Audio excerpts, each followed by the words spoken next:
പറയുന്നത് ശവകുടീരങ്ങളെ കുറിച്ചാണ്. ബാബറുടെ ശവകുടീരം എവിടെയാണെന്ന് അറിയുമോ? ബാബറുടെ ശവകുടീരം എവിടെയാണ്? കാബൂൾ. എവിടെയാണ്? കാബൂളിലാണ്. അതുപോലെ ഹുമയൂണിന്റെ ശവകുടീരം എവിടെയാണെന്ന് അറിയാമോ? ഹുമയൂണിന്റെ ശവകുടീരം ഡൽഹിയാണ്. എവിടെയാണ്? ഡൽഹിയാണ്.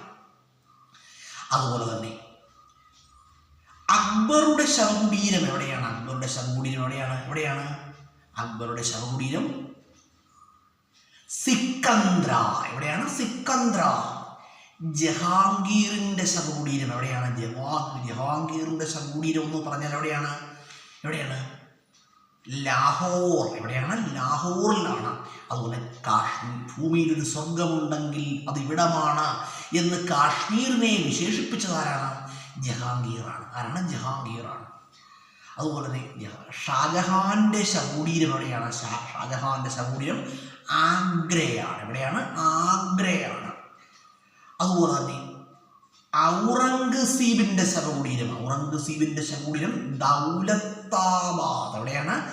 ദൗലത്താബാദിലാണ്. ഔറംഗസീബിന്റെ ശവകുടീരം ദൗലത്താബാദ്. അതുപോലെ തന്നെ ബഹദൂർ ഷാ രണ്ടാമന്റെ ശവകുടീരം എവിടെയാണ്? റാംഗൂൺ. എവിടെയാണ്? റാംഗൂൺ. അതുപോലെ വളരെ പ്രധാനപ്പെട്ട ക്വസ്റ്റ്യൻ, ഷേർഷായുടെ ശവകുടീരം എവിടെയാണ്?